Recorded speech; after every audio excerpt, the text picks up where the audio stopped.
Video pa. Ano ba to? Wait lang po. Ayan. Magandang gabi po sa inyong lahat. Bali po, ako po ang naatasan ngayong Saturday na to na magsalita sa inyo. Pero naniniwala po ako na ang Holy Spirit po ang magdikta po ng sasabihin po niya. Kaya hinihilingan ko po muna ang lahat na yumuko at pumikit at dumako muna tayo sa presence ni Lord para po humiling po tayo sa Kanya na samahan po tayo sa pagninilay-nilay ng Kanyang banal na salita. Tayo po ngayon yumuko. Lord God, maraming maraming salamat sa pagkakataong ito. Panginoon, inaanyanahan namin patuloy, O God, ang iyong banal na spirito na malayang makakilos, Panginoon, sa kalagitnaan namin, Panginoon, sa iba't ibang lugar na naroroon ng aking mga kapatid sa TGPM, Panginoon. Tatagpuin mo, Panginoon, ang pinaka deepest, Panginoon, na spiritual thirstiness po nila na ikaw po, Panginoon, ang magbigay, Panginoon, ng new wine na ito na magbibigay sa kanila ng bago, Panginoon, na kalakasan, encouragement, pagpapatuloy, Panginoon, sa kanilang pagsusustain ng spiritual life. Maging ako, Panginoon. Lahat po kami ay nagsasubmit, Panginoon, sa presence mo na ikaw, Panginoon, ang siyang mangusap sa aming mga puso, sa mga dealings mo o sa mga bagay, Panginoon, na idadagdag mo pa sa aming buhay espiritual. Maraming maraming salamat, Panginoon, at sa iyo lamang, Panginoon, ang kapurihan, ang glory, Panginoon, binibigay namin sa iyo sa pangalan ni Jesus. Amen. So, ngayon, ang topic po natin this month po ay tungkol po sa biblical stewardship po, about sa time, sa talent po, at saka sa treasure po natin na matatagpuan po sa Lucas 16. Ito po yung theme verse po natin, di ba? Ang taong mapagkakatiwalaan sa maliliit na bagay ay mapagkakatiwalaan din sa malalaking bagay. At ang taong madaya sa maliliit na bagay ay magiging madaya rin sa malalaking bagay. So ito po yung pinaka-theme verse po natin na sinusundan po natin, no? At ito po ang pagbubulay-bulayan po natin sa mga oras na ito. Ang salita ng Diyos na manggagaling po sa Mateo 24:45 to 51 po. Wait lang po, may technical difficulties lang po. Nasa amin po kasi si Pia so magkatabi lang. Nag-load na.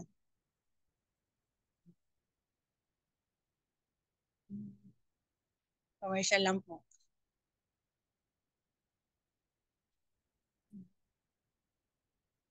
Habol ka na lang. So, susundan na lang po ako ni Pia po. So, basahin ko na lang po sa inyo ang salita ng Diyos. Ito po, Mateo 24:45 to 51. Ang tapat at matalinong alipin ang siyang pinamamahala ng kanyang amo sa mga kapwa niya alipin. Siya ang nagbibigay sa kanila ng pagkain nila sa tamang oras. Mapalad ang aliping iyon kapag nadatnan siya ng amo niya na gumagawa ng kanyang tungkulin. Sinasabi ko sa inyo ang totoo, pamamahalain siya ng kanyang amo sa lahat ng mga ari-arian nito. Ngunit kawawa ang masamang alipin na nag-aakalang matatagalan pa ang pagbabalik ng kanyang amo habang kaya ha, kaya habang wala ang kanyang amo ay pagmamalupitan niya ang ibang mga utusan, makikisalo at makikipag-inuman sa mga lasenggo. Darating ang kanyang amo sa araw o oras na hindi niya inaasahan at parurusahan siya ng matindi. Isasama siya sa mga mapagkunwari at doon ay iiyak siya at magngangalit ang kanyang ngipin.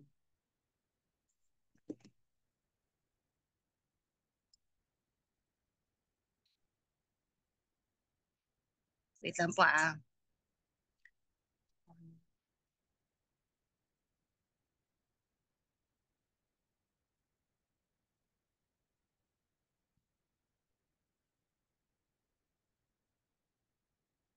So dito po, sa binasa po natin, makikita po natin na meron pong illustration dito ng dalawa pong alipin.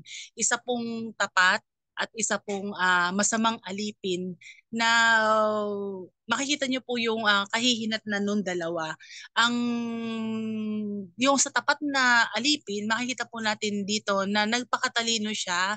Pinamahalaan niya yung mga kapwa niya na mga alipin na binigyan po niya ng pagkain din po sa mga tamang oras. At dinatnan po itong mapalad na alipin ng kanyang amo na gumagawa ng kanyang tungkulin. Samantalang yung isa naman po ay sinabi pong masamang alipin po siya dahil nung akala niyang matatagalan pa yung kanyang amo sa pagbabalik po nung amo niya, ang ginawa po niya ay pinagmalupitan po niya ang kanyang kapwa, yung mga utusan, kumbaga yung mga under po sa kanya.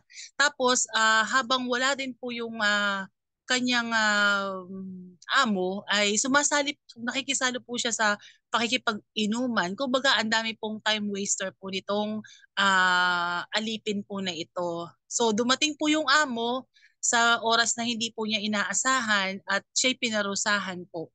At ayaw po nung amo niya na yung pagkukunwari niya na siya ay mabuting alipin at kumbaga nanagot po siya dahil nagangalit ang ngipin sa galit nung amo po niya. Dito po meron lang po akong kinuhang 4 points na ipoponder po natin sa mga verses po na ito. So dito po sa una pong nakita ko po dito, napakahalaga po bilang tayo po na mga alipin ng Panginoon, servant po tayo po yung mga servant ng Panginoon. Though meron po tayong mga hanap buhay sa ating dito po sa mundo na meron po tayong mga pinagkakabisihan, hindi po mawawala na yung identity po natin na tayo po yung mga servant ni Lord. Tayo po yung mga tinawag na mga kanyang mga anak na meron po tayong gampanin po na parang katulad din po ng ating employment, 'di ba? Lahat po halos marami po sa atin ay naghahanap buhay at yung iba naman po ay mga meron pong negosyo na meron naman din po silang mga tauhan, 'di ba? So dito po maganda po yung magiging comparison po natin na tayo po na bilang mga nagtatrabaho, employees po, hinihingan po tayo, kumbaga meron tayong duties and responsibilities sa ating employer na gawin na productive yung ating pagkaka-hire sa atin, yung magamit po natin yung 8 hours ng productive po na talagang kumbaga sulit yung pagbabayad po sa atin ng ating mga amo. The same time naman po yung sa mga kapatid po natin na mga may negosyo po dito, meron po silang mga tauhan na sila mismo nakikita po nila kung sino po yung mga tauhan nila na kanilang mga maaasahan. At dito po pinakita po sa salita ng Diyos po na ito na ang kung titingnan po natin yung verse po natin ng ating team verse po ng pagiging accountable po, biblical stewardship po natin sa time, sa treasure po at saka sa talents po na binigay po sa atin ng Panginoon. Dito po makikita po natin na hinahanap po sa atin ng amo natin o ng ating Panginoon na tayo po ay maging matapat sa paglilingkod natin sa Kanya at maging matalino po tayo na servant. Katulad po nung nabasa po natin, tapat at matalino na tao o na alipin ang gusto nung amo niya. So ano po ba yung pagiging tapat? Yung pagiging tapat daw po ay loyal ka po, hindi ka nagluloko sa kumbaga yung binigay sa yung time is ini-equal mo nung labor na kailangang ibalik mo sa kung magkano yung binabayad sa iyo, 'di ba? Tapos devoted ka sa work mo, hindi ka yung kumbaga hindi ka yung pumipetiks-petiks lang, kumbaga minamaximize mo ang lahat ng oras mo na productive ka at faithful ka sa iyong ginagawa. So bilang tayo mga servants ng Panginoon, 'di ba? kung tayo pinagkakatiwalaan ng ating mga amo, ay wala po siyang pangamba kung talagang ini-entrust po sa atin ang mga bagay na duties and responsibilities natin. Kung tayo po'y matapat at matalino pong servant, binibigay sa atin ng master po natin yung kanyang trust on his behalf. Kumbaga, dito po sa kwento na ito, nung umalis po yung master po, 'di ba?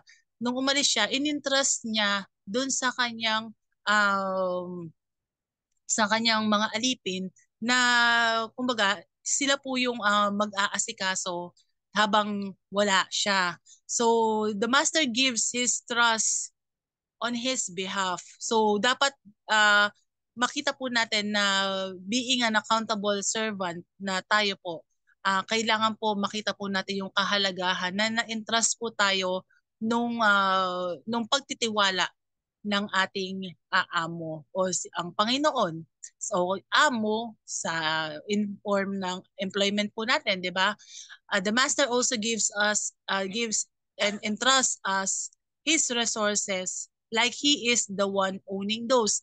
Ibig po sabihin, kung tayo po, kunwari, umalis po yung ating amo at sa atin po ipinagkatiwala yung kanyang negosyo, para na rin po tayong amo na tayo po ang nagpapalakad nung nung negosyo at makikita po natin dito na yung full weight ng responsibility ay nasa atin po dahil nga po sa pagtitiwala sa atin nung amo na yon. Number 3 point po dito doon sa pagiging matapat at matalino po na servant po dapat tayo. The master won't worry na mami-mismanage yung kanyang negosyo. Wala po siyang pangamba na ang confidence ng amo ay nandun mismo sa tao dahil nakitaan po niya ng potential yung kanyang servant, nakitaan po niya yung kanyang alipin na may kapursigihan, nakitaan po niya yung kanyang alipin na competitive naman sa kanyang ginagawa at nakikita po yung kanyang talents and skills na may potential at nakikita rin po yung sipag niya. So, yung mga bagay po na ito, kung i-reflect po natin sa ating buhay espiritual, ang Panginoon po, nakikitaan po tayong lahat na bilang kanyang mga lingkod, nakikitaan tayo ng full potential at may tiwala sa atin ng Panginoon. Walang ibang, kumbaga, yung kung titingnan po natin yung tao, ang hirap magbigay ng trust. Pero si Lord, pagka tayo, in-entrust po niya sa atin ang lahat nung mula nung tayo nagkaroon ng relasyon sa Panginoon, yung full trust and confidence niya, walang kasamang condemnation yun. Kaya dapat kumbaga para maging grateful po tayo na ito nga po yung sinasabing grace eh. We're not really deserve, hindi natin po deserve yung bagay na to, pero ibinigay po sa atin yung pagtitiwala ng Panginoon na wala po siyang judgment po sa atin. At 'di ba lagi po niyang sinasabi din sa kanyang salita na huwag kang matakot. Siya pa yung nag-e-encourage sa atin bilang amo natin. Huwag kang matakot, huwag tatagan mo ang iyong sarili dahil kasama mo ako. Kumbaga, binibigay sa atin ng Panginoon yung full confidence na wala ka naman dapat ikatakot. Basta kumbaga, you will be accountable with me, pero along the way, ay tutulungan naman kita. Ganun ka swerte natin na kung iisipin niyo po, employer po natin ng Panginoon, na ganun po yung pagtulong sa atin ng ating master po no sa mga bagay nito. Pero ang kung bubulay-bulayin niyo po nating lahat, mga kapatid, dito po sa kwento po na binasa po natin tungkol po sa tapat at matalinong alipin na ito. Gaano po kaya tayo ka-accountable pagka po wala na sa physical presence natin kung tayo po nagtatrabaho, yung mga amo natin o boss natin. 'Di ba? Paano naman po do sa mga nagnenegosyo, 'di ba? Kayong mga nagnenegosyo po, 'di ba? Ano po yung confidence ninyo na maiwan yung negosyo nyo nang lumayo kayo, na alam ninyo na kahit wala kayo, tatakbo ng maayos yung negosyo nyo dahil sa meron kayong binilinan na mapagkakatiwalaan yung tao. Sa atin po na mga alipin o bilang mga servants na nagtitake na kumbaga merong accountability at hinihingi po ang Panginoon sa atin na stewardship po. Gaano po kaya natin uh, paano po tayo nagiging tapat sa ating ginagawa, sa ating oras o sa treasures na binigay po sa atin. Katulad nung topic po ni Ate Andrea nung last time, na ito isang mahalaga na balik-balikan po natin. Paano po natin ginagamit yung entrusted po sa atin ng mga talent ng Panginoon kung wala pong nakakakita, 'di ba? Nakakakita sa atin. Kung tayo po ba nagpapatuloy at nagsisikhay pa rin po ba tayo sa ating buhay espiritual, na pinapalago po natin ng ating spending time kay Lord kahit walang nagdidikta sa inyo, kahit na walang bibilin lagi, kumbaga nagre-remind sa inyo na asawa, kapatid or anything na kumbaga may mga accountability partners po tayo, right? Na may mga kaibigan po tayo na sa TGPM na ito na makaka-close natin na nagre-remind po sa atin sa ating pong sarili na na position po. Gaano po natin pinapahalagahan na kahit walang nakatingin po sa atin ay napapangalagaan po natin ang ating buhay espiritual, ang ating prayer life, ang ating worship life, ang ating spending ng oras sa Panginoon, 'di ba? Alam ko naman po natin lahat na na busy po talaga ang mundo na ito at nasa sa atin po talaga kung paano po natin mababalance ang life natin, work-life balance po natin sa atin. So, God is giving us the accountability over this. At ang nakikita ko po dito ay yung kailangan po natin na laging maging, 'di ba sabi po, maging tapat at matalinong servant po tayo. Kung magiging matalino po tayo, we will always choose na magbe-benefit po tayo sa spiritual life natin, na maingatan po natin ito. Dahil ito naman po talaga yung babalik doon na makakasama natin ang Panginoon. Ang espiritu po natin at hindi yung laman natin, 'di ba? Yung iba sabing gano'n, bakit daw po ba na yung ibang tao ay hindi conscious dito na they keep on doing the lust ng laman po natin, yung mga saya, yung mga party-party, inom, ganyan, o lust, mga ganyan. Yung mga hindi nakakilala sa Panginoon, ginagawa po nila yun kasi hindi sila aware na talaga naman yun ang gusto ng laman eh. Kasi yung laman na yun, hindi naman yun babalik sa Panginoon. Kaya kahit anong gawin niya, na isagad niya ng laman yung gusto niyang gawin, doon din wala namang, kumbaga wala namang pupuntahan talaga yung laman, 'di ba? Pero yung espiritu po natin ay may pupuntahan. Kaya kailangan po nating pangalagaan.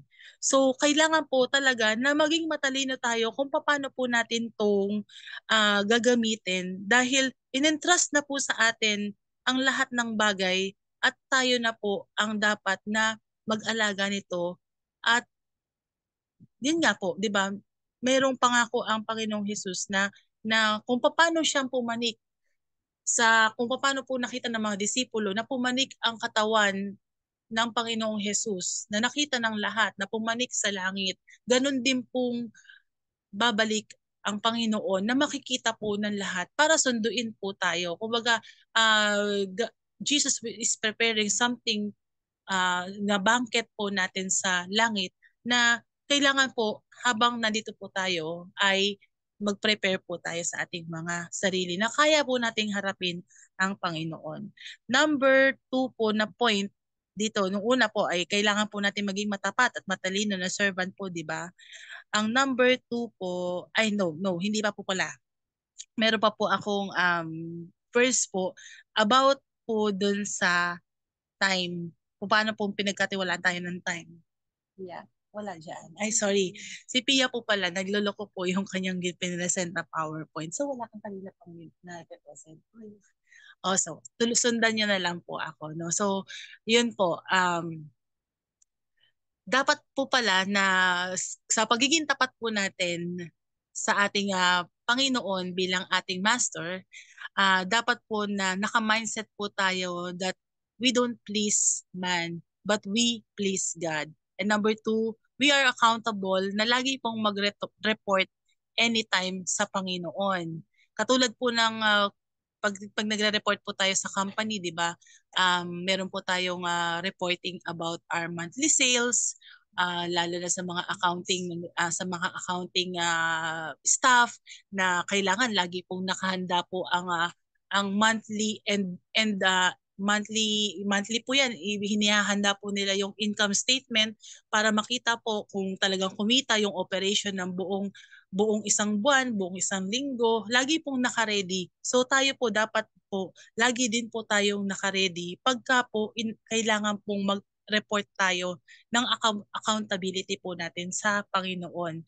At kailangan matrack po natin yung mga activities po natin when it comes to our worship life, ganun po, na makikita po ng Panginoon na nagsusulit tayo sa Kanya araw-araw ng buhay po natin. Sabi po sa Efeso 5, 15-17, sabi po dito, kaya mag-ingat kayo kung paano kayo namumuhay. Huwag kayong mamuhay tulad ng mga mangmang, kundi tulad ng mga marurunong na nakakaalam ng kalooban ng Diyos. Huwag ninyong sayangin ang panahon ninyo.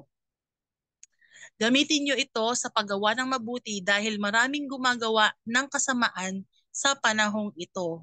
Huwag kayong magpakamangmang, kundi alamin nyo kung ano ang kalooban ng Panginoon na gawin ninyo. Araw-araw po gusto ng Panginoon na lagi po nating arukin kung ano ang kalooban ng Panginoon at huwag daw po tayong magpakamangmang sa mga decision makings po natin.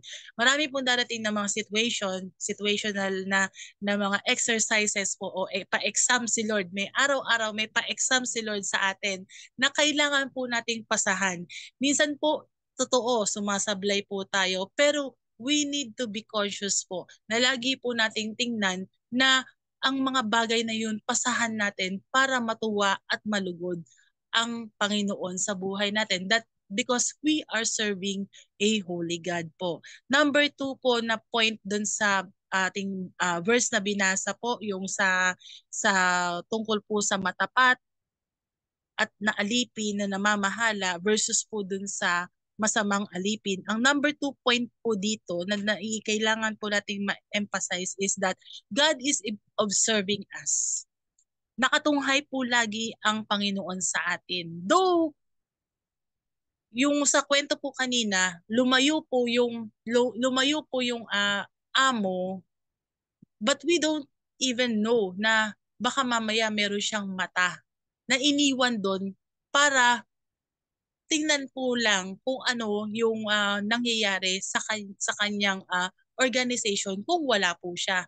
Madalas ganyan po yung situation po sa mga kumpanya. Lalo na po sa sample na lang po sa kumpanya po na pinapasukan ko. Hindi po talaga araw-araw nandun po yung amo ng company po namin. Minsan kung pumunta po iyon sa opisina namin, once in a blue moon, pero hindi umaga, hindi tanghali, wala siyang specific na oras na pupunta, na magugulat ka na lang, bawat department, makikita mo na lang siya nakatayo dun sa harap, tas mangungumusta siya, nagugulat yung mga kasama ko. So, ganun po yung nangyayari. So, yung mga kasamahan ko po sa office, aware po sila na anytime dumarating po yung boss namin. Kaya lahat makikita niyo po areglado po yung mga mga bagay-bagay po sa bawat departamento na alam nila merong biglang checking po na ginagawa ang amo. Paano kung si Jesus po o si Lord po ay nandito po biglang kayo sa buhay nyo ngayon. Meron kayong ginagawa na hindi kalugod-lugod sa Panginoon. Biglang nag-self-check si Lord sa inyo na nakaharap sa harap ninyo, di ba? Di ba? Yung isipin na lang po natin na iniwan po ng Panginoong Jesus ang banal na spirito na lagi po talagang nakatunghay sa atin. And God is really watching us. Lagi po siya nakatunghay. Wala pong matatago sa kanya sa dilim, sa liwanag, sa pumailalim man kayo o umibabaw at magtago man kayo sa kahit saan, naroroon po ang presensya ng Panginoon. Sabi po dito sa basahin ko po sa inyo yung Marcos 12:41 to 44. Wait lang po. Nag-e-echo lang po yung kay Pia. Okay na. God is observing us, di ba? Sabi po dun sa number 2, God is observing us. Meron po akong nabasa din po tungkol sa kung paano pong ang Panginoon ay nag-check sa atin na tayo kung paano po nag-check ang Panginoon sa atin. Kumbaga parallel po dito. Ito po yung Marcos 12:41 to 44. Sabi po dito, umupo si Jesus malapit sa pinaglalagyan ng mga kaloob doon sa templo at pinagmamasdan ng mga taong naghuhulog ng pera. Maraming mayayamang naghuhulog ng malalaking halaga. May lumapit doon na isang mahirap na byuda at naghulog na 2 pirasong barya. Tinawag ni Jesus ang mga tagasunod niya at sinabi, sinasabi ko sa inyo ang totoo. Mas malaki ang ibinibigay ng byudang iyon kaysa sa lahat ng mga nagbigay sapagkat silang lahat ay nagbigay lang ng sumobrang pera nila pero ang byuda ay nagbigay sa kabila ng kanyang kahirapan. Ibinigay niya ang lahat ng kanyang ikinabubuhay. Dito po makikita po natin na 'di ba sabi po sa number 2 na point is God is really observing us sa accountability po natin sa ating spiritual na buhay, araw-araw po, God is checking sa condition and posture ng heart po natin. Kaya kailangan po, aware po tayo lagi na na na maaring meron tayo itong mga hawak po nating talents. Ito pong hawak nating time, ito pong hawak nating treasure na in-entrust sa atin ng Panginoon ay pinapagamit ito ng Panginoon sa atin para makita niya ang posture po ng heart po natin. Sana po lagi pong makitaan tayo na ang heart po natin ay nasa ayos. Dahil dito po makikita po natin sa salita ng Diyos na gestures pa lang nung babaeng balo. Hindi naman niya, hindi po, kumbaga, hindi naman niya oo, Diyos siya, 'di ba? Tama na si Jesus Christ is Diyos siya. Pero kung tayo mag-o-observe po tayo, hindi po naman po talaga natin ito makikita na kung magkano yung hinulog ng tao na yun at hinulog ng iba. Pero ang Panginoon talaga, nakikita po niya ang intentions, ang motives natin kung paano tayo naglilingkod sa Panginoon. Do we serve God dahil sa pakitang tao lang na which is yung hypocrisy, ayaw po ng Panginoon. Ayaw po niya ng mapagpaimbabaw na paglilingkod. Baka busy po tayo sa ministry natin na ganito, pero kulang naman pala tayo talaga sa relational na quality time sa Panginoon. Kunwari, sample nito, nagsasalita po ako sa inyo sa harap ninyo na akala nyo ang dami kong alam, pero ang tanong, 'di ba? Si Lord ang nakakakita ng puso ko kung talagang paimbabaw lang tong ginagawa ko o talagang ginagawa ko to para sa Panginoon. Sinampol ko na po yung sarili ko para at least makita po natin na lahat po tayo ay nandun po sa state na araw-araw po ay chine-check ng Panginoon sa kung ano ang kalalagayan ng intentional na pakikipagrelasyon po natin sa Panginoon. Nawa, lagi pong makita ng Panginoon na tayo po ay nandun po, nakakapasa po tayo sa observation po ng Panginoon 24/7 ng spiritual life po natin. So number 3 po na point, always be prepared daw po tayo. Ang accountability po natin, ang pagiging steward po natin ay kailangan po lagi po tayong prepared sa kanyang pagbabalik, 'di ba? Nandyan po yung salita ng Panginoon na babalik ako, 'di ba? Sabi po dun sa amo, yung sabi po ng amo niya, sabi po ng amo, lalayo nga po siya, pero darating siya sa araw o oras na hindi niya inaasahan. Yung mga alipin, darating yung amo na yon sa oras at araw na hindi niya inaasahan. Dahil, kumbaga, pag bumalik yung amo na yon, magti-take account ka o mag-report ka sa akin anong ginawa mo sa pinagkatiwala ko sa iyo. Ganito mangyayari po sa ating lahat pagka humarap po tayo sa Panginoon. Nawa, pag dumating po yung time na yon, we are always prepared po na hindi po tayo na makita na parang caught unprepared na katulad ng masamang alipin na hindi nagawa yung kanyang duties and responsibilities po. 'Di ba? Meron din po akong kinuhang verse po na parallel po dito sa Marcos 13:32 to 34. Ang sabi po dito, tungkol sa araw o oras ng aking pagbabalik, walang nakakaalam nito kahit ang mga anghel sa langit o ako mismo na anak ng Diyos. Ang Ama lang ang nakakaalam nito. Kaya mag-ingat kayo at laging magbantay dahil hindi ninyo alam kung kailan ako darating. Maaari natin itong ihambing sa isang taong papunta sa malayong lugar bago siya umalis ng bahay ay binigyan niya ng kanyang gawain ang bawat alipin at saka binilinan ang gwardya sa pintuan na maging handa sa kanyang pagdating. So mismo ang Panginoon sinabi po na talagang darating ang Panginoon na magte-take account po tayo sa kanya na walang nakakaalam. So kailangan po talaga prepared po tayo na nagagampanan po natin ang kalooban ng Panginoon. And number 4 po, ito na po yung huli. Dapat po daw na tayo'y tumutupad sa ating mga gawain bilang alipin po. We know our place, we know our duties and responsibility. Alam po natin yung job description po natin sa harap ng Panginoon. Kung paano alam po natin yung job description po natin sa ating mga trabaho, hanggang dun po dapat lang ang business po natin. Let's mind our own businesses po, no? So ang accountability po natin ay kung ano yung ibinigay sa atin na responsibilidad ng Panginoon, kung ano yung duty mo para ganapin ang mga bagay na ito. At yung mga kung pinagtiwalaan tayo ng nakatataas sa atin na mapamahalaan po natin ito bilang true leader as a servant po. Tamang leader po tayo na pinagkatiwalaan ng Panginoon, pero wag naman po tayong nawa na datna ng Panginoon na mas mataas pa sa pagkakatungtong dun sa nagtiwala po sa atin. 'Di ba meron pong kasabihan po na yung pagkamataas daw yung boss natin na parang akala mo siya yung amo, para siyang isang langaw na nakatungtong dun sa kalabaw.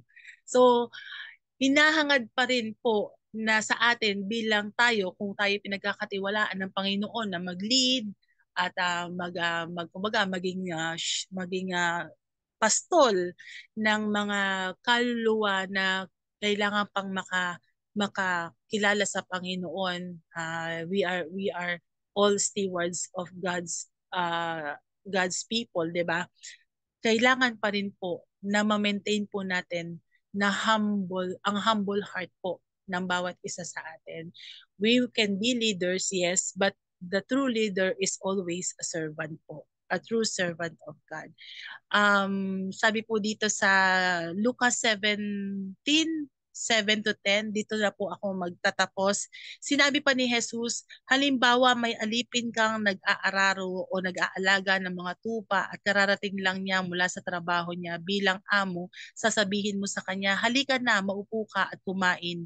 Hindi sa halip ito ang sasabihin ninyo, magbihis ka at ipaghanda ako ng hapunan at pagsilbihan mo ako habang kumakain, saka ka na kumain pagkatapos ko. Hindi pinasasalamatan ang alipin dahil ginawa lang niya ang kanyang tungkulin.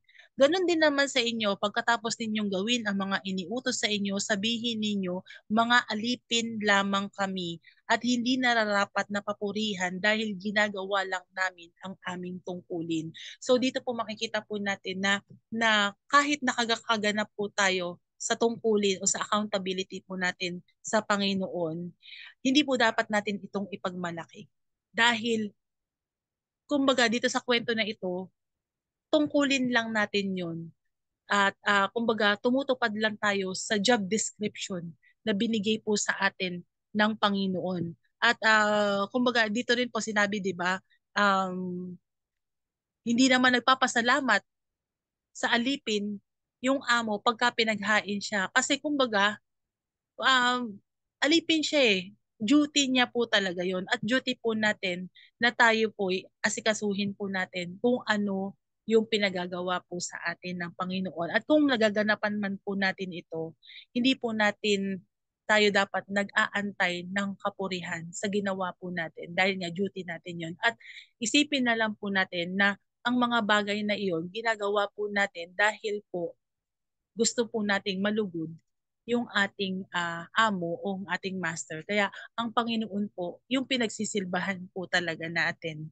At kung yung mga na isasagawa po natin na nai-entrust po sa atin na time, yung time po natin, yung talent po natin, yung treasure po natin ay kung naisasagawa po natin ay nakakaganap tayo sa kalooban ng Panginoon. 'Di ba sabi nga po, ayaw nga po ng Panginoon ng alipin na hindi kumbaga masamang alipin po, considered po yung mga alipin na hindi ginawa yung pinagagawa ng Panginoon. So makikita po natin dito, faith without work is death. Is death. Is dead. Sorry, death. Death. Sorry po, nakapos ako English. Faith without work is dead. So, yan, nagpapatawa lang po ako mga kapatid. Baka masyadong boring na po ang haba na po ng kinukwento ko. So, sa Diyos po ang kapurihan. So, hindi po tayo bilang mga alipin o bilang kumbaga tayo po yung in-entrust na habang wala ang Panginoon ay sa atin po in-entrust ang mga trabaho ng ating amo. Hindi po dapat tayo talak ng talak lang doon sa ating mga kapatiran na anything. Kailangan po nakikita po sa kilos at gawa natin para sundan po nila yung kung ano po yung nakikita po sa atin, 'di ba? Hindi puro salita lang, nagma-matter po talaga ang gawa. Gawa po talaga. So, kumbaga, let's lead people from our works, from our example po.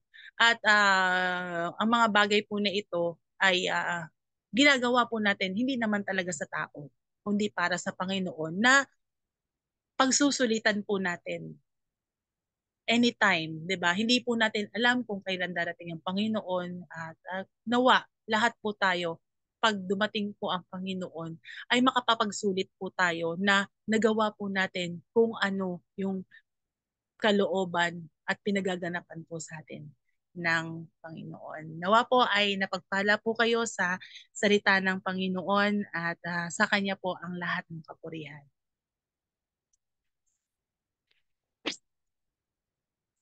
Amen po. Ito po. Naghang po ata yung akin.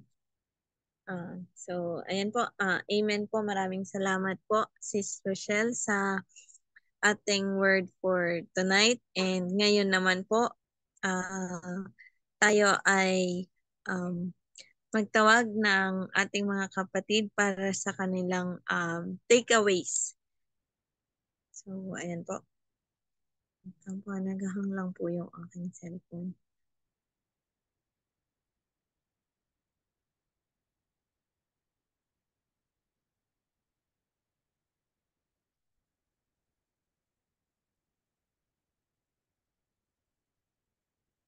So, ayan po. Sige po. Um, Sige po. Bago po ako magtawag, ako na po muna ang unang mag-share ng takeaways po for the word for tonight. So, ayan. Actually, maraming maraming reminders po yung naging word for tonight.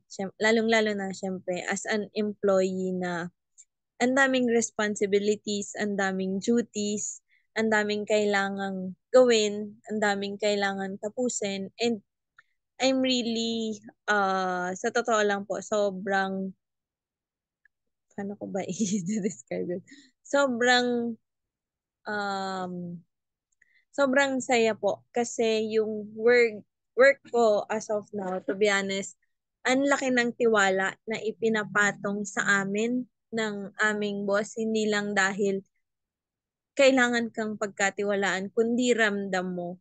Yung, alam ko maraming mga, baka po may mga naka-experience na sa inyo. Before po kasi na-experience ko yung magkaroon ng boss na sobrang micromanaging, na bawat kibot, bawat imbot mo, sobrang binabantayan ka, na wala ng tiwala, na ramdam mong wala ng tiwala sa'yo sa mga bagay na pwede mo pang gawin. And parang ang hirap mag-grow, lalo na kung feeling mo parang um, para ka ng hawak sa leeg. Parang ganun po. Pero right now na naging maluwag po yung boss namin, hinahayaan niya kaming lumipad sa sarili naming kakayanan. 'Di ba? Parang ganun lang din po ang Panginoon. Hinahayaan niya tayong matuto on our own, pero wag na wag kang kakalimot. Na wag kang kakalimot kung saan ka nanggaling, kung paano ka nakarating sa kung nasaan ka man ngayon. Kasi malaking impact po yun, lalo na kapag, syempre, may mga times na aakyat ka talaga sa ladder. Ladder of being an employee. And through those experiences, makikita mo yung mga difference na parang, eto na yung mga bagay na ipinagkaloob sa akin ng Panginoon, na through those things, may napupuntahan. Yung tipong gano'n na sa pagsisikap mo sa trabaho mo, nakikita mo na umaangat ka na din, 'di ba? And through those things na nakikita mong dahil yan, isa sa impact niyan yung pinagkatiwalaan ka ng mga taong nakapaligid sa'yo, lalong-lalo na ng mga naging boss mo, ng mga taong hindi lang naging boss mo, kundi even yung mga naging katrabaho mo, di ba? So, parang ganun lang din po sa atin, sa buhay spiritual natin, di ba? Na maraming ipinagkakaloob sa atin ng Panginoon. May mga times din po na, for example, kung ikaw ay isang servant ng Lord, hindi naman pwedeng nag-uumpisa ka na sa taas, nag-uumpisa ka sa baba, and habang tumatagal, aangat ka din. And through sa pag-angat na yon, mas lalong lumalalim yung iyong relasyon sa Panginoon. So, yun po. So, kailangan lagi lang din tayong nakatapak sa lupa, at hindi tayo dadating sa panahon na kung kailan minsan, di ba, kung kailan minsan nasa taas ka na, lumalagapak ka dahil sa feeling mo ang taas-taas mo na. Hindi ka um, nagiging down to earth doon sa mga blessings or doon sa mga bagay na nangyayari sa'yo. So, yun lamang po. Maraming salamat po. May gusto po bang mag-share? Sige po. Wala pong gusto munang mag-share. Mag-volonturo na lang po muna ako. Maari ko po bang tawagin si Brother James?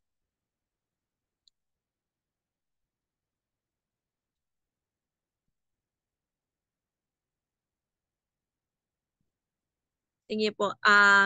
Si... Wait lang po. Si Sisyeng na lang po. Hello. Dinig ako. Hindi Hello. po kayo naririnig, ating. Hello, hello. Hello. Wala pong Lang sounds. Ate, yung naririnig ka namin. Okay po. Narinig din ako na Eric. Baka sa audio mo lang Pia. Di kaya. Okay na po, okay na po. Sige. So, thank you Ate Rochelle.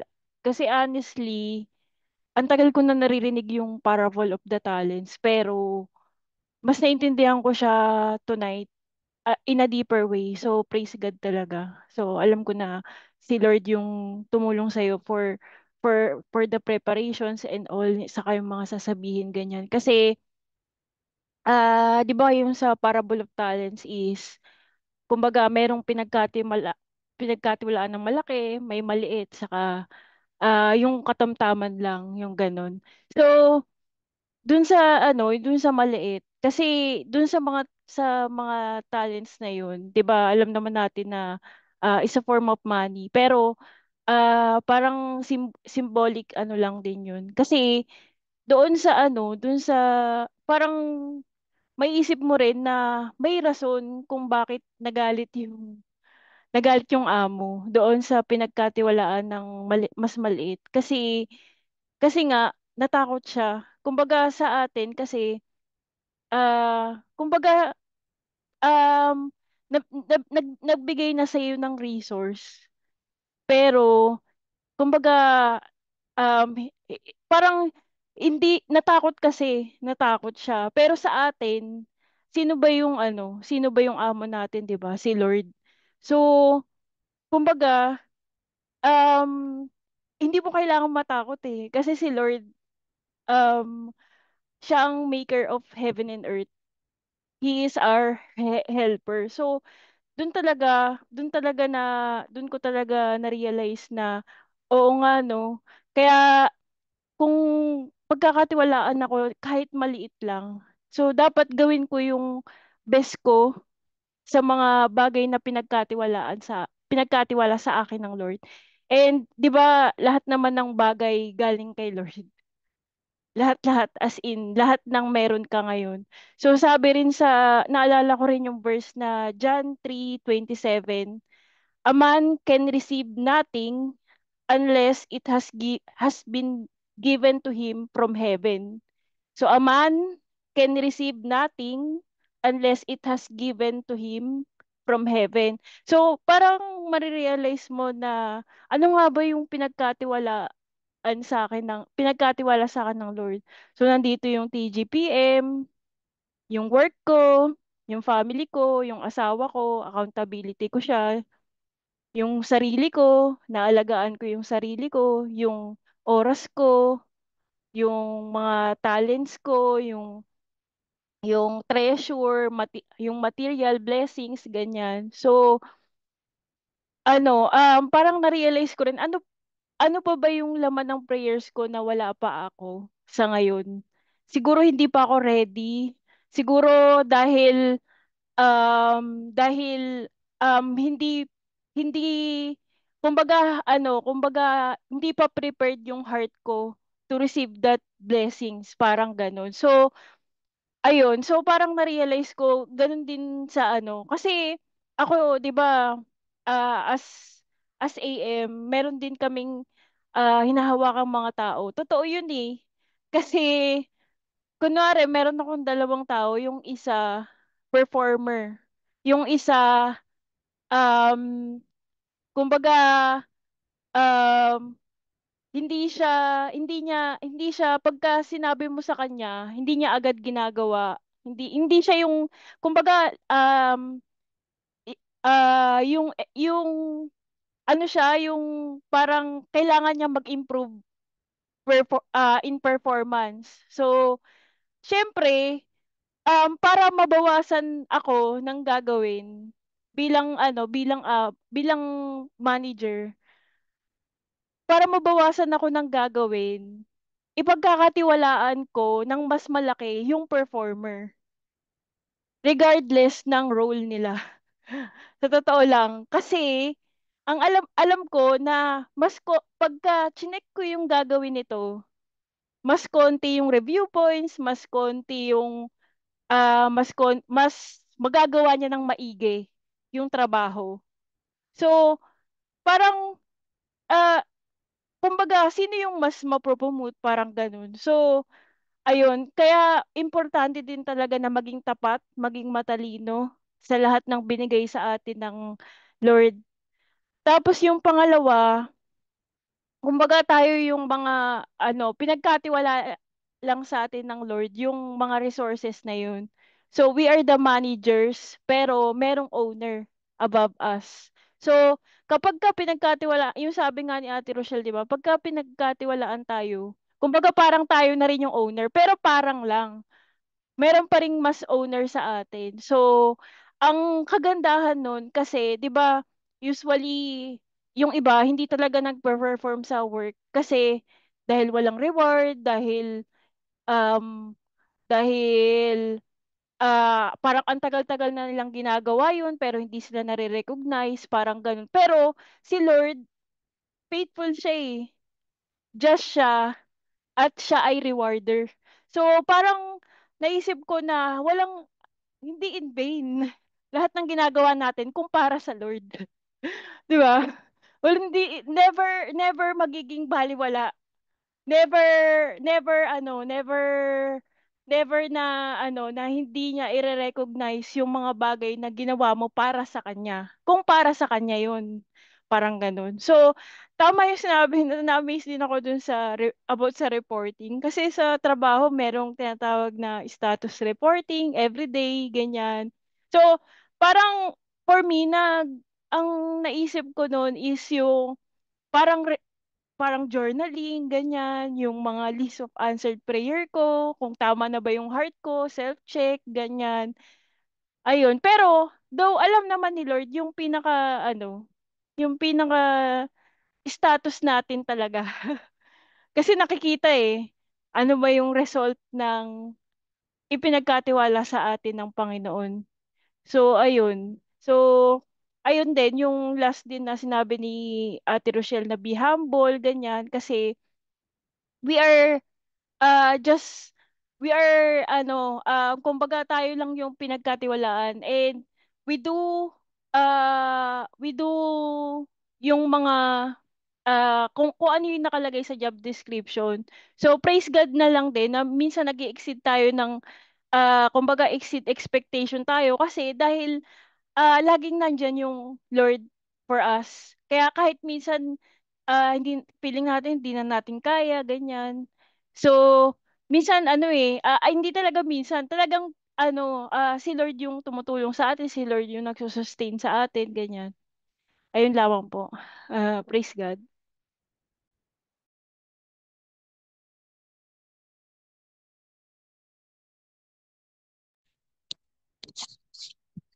Amen po, Ate Yeng. So, ayan po. Sino po ang gusto pa pong mag-share ng kanilang takeaways for tonight po? Amen, ate. Salamat po. Ayan, gusto ko lang pong magpasalamat sa message na Ate Rochelle. And gusto ko lang din i-congratulate ang ate na ano na siya, super confident na siya compare before. Praise the God, praise the Lord. 'Di ba? Na even wala siyang nagloko yung iyong computer, ano po, nakikita mo yung confident niya na alam niya yung tinuturo niya. Bakit? Kasi nandun siya sa ground na yun. Andun siya sa ground na may boss siya, 'di ba? Andun siya sa ground na steward siya. Kaya madaling i-apply yung word of God kasi andun ka, 'di ba? Andun ka dun sa sitwasyon na yon kung paano tayo pinagkakatiwalaan ng Panginoon yung katulad ng kay, 'di ba yung sa mga disciple, hindi ko pwedeng i-testify yung testimony ni Tatay Paul kasi hindi yun yung pagdadaanan ko ngayon. Hindi ko pwedeng i-testify yung pinagdaanan ni Elijah kasi that's not my testimony. Kaya purihin ng Diyos and glory to God po kasi iba't iba tayo ng pinagkatiwala sa atin ng Panginoon. And one thing yung pare-pareho sa atin, dadating ang Diyos at may accountability tayo. Yun yung bagay na pare-pareho tayo. Walang hindi. Walang hindi. We are going to the end na lahat tayo haharap sa Diyos, lahat tayo magre-report, 'di ba? Lahat tayo po magko-commit sa Panginoon na okay Lord, this is it. Yung parang ganun, 'di ba? Kaya salamat sa Lord kasi dito sa mensahe na to, natutunan ko yung, oo nga po Lord, no? When you say pinagkatiwalaan, di ba? Steward ka ng Panginoon. Kasi naranasan ko rin pong nagtrabaho sa factory. And nung secretary pa lang ako, di ba, ang lahat lang ng nalalaman ko kung ano lang pinagkatiwala sa akin. Pero nung napagkatiwala nila ako sa lahat ng bagay na nagagawa ko at kaya ko pang gawin, na meron pa akong potential na tumaas, di ba? Nire-reward ka eh. Nire-reward ka ng Lord na, okay, this time, toll-packing supervisor ka na. Di ba?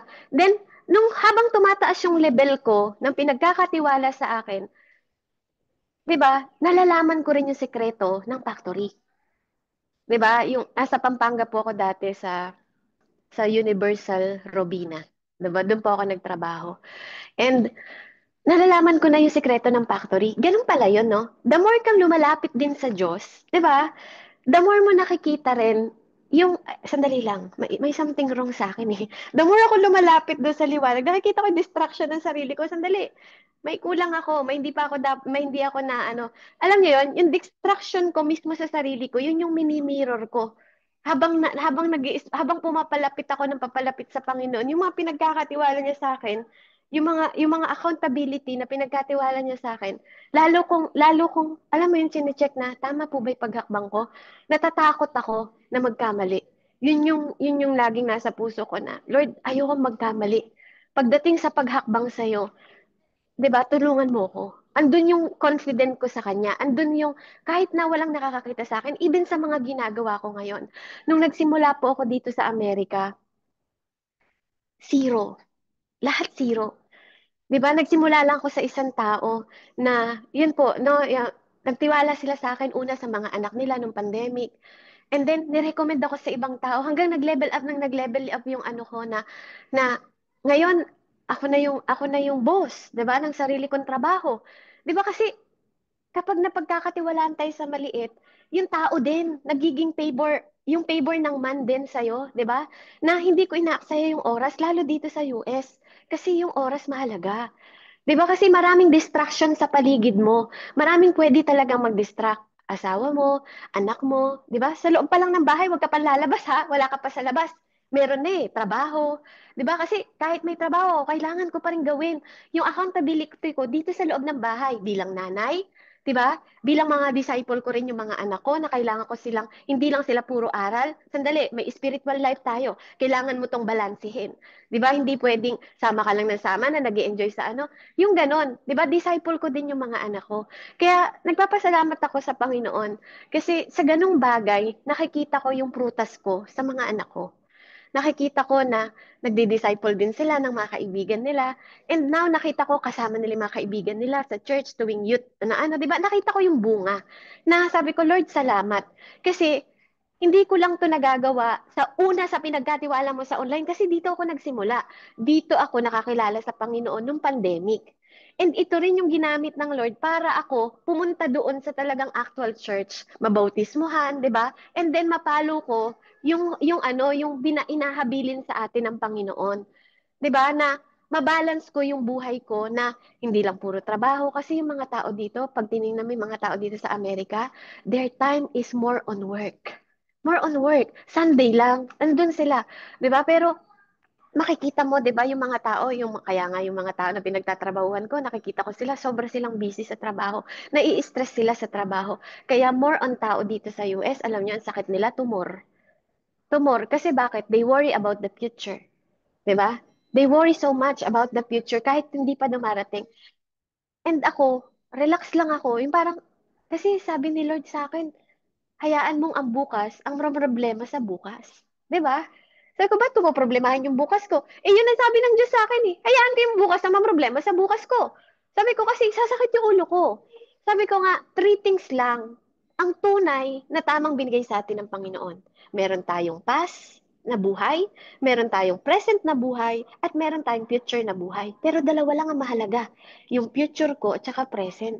Pero gusto kong mabuhay sa present lang, 'di ba?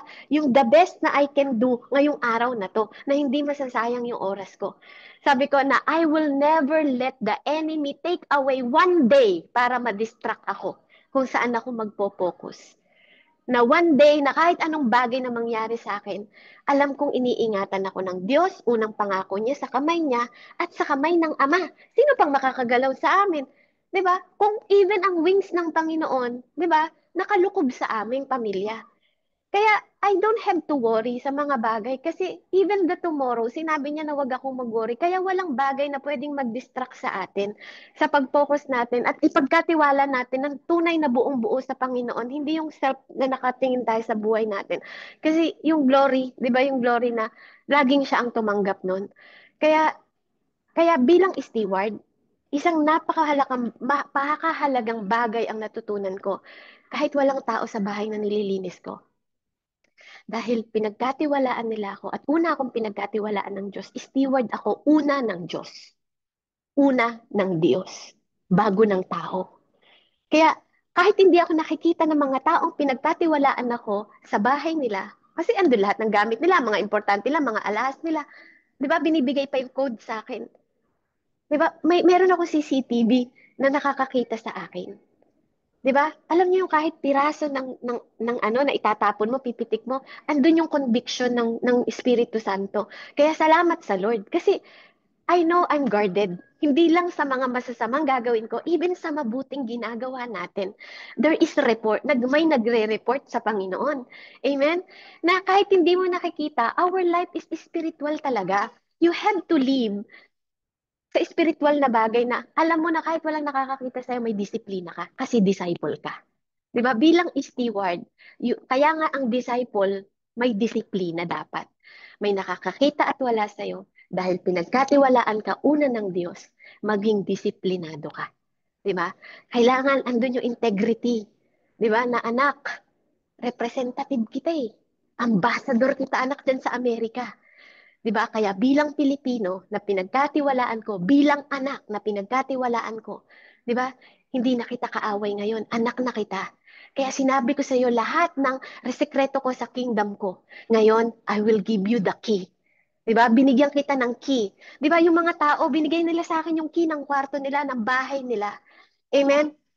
Nai-entrust sa akin para trabahuhin ko. Yun yung may-ari ng tahanan na pinag-uusapan natin na darating sila.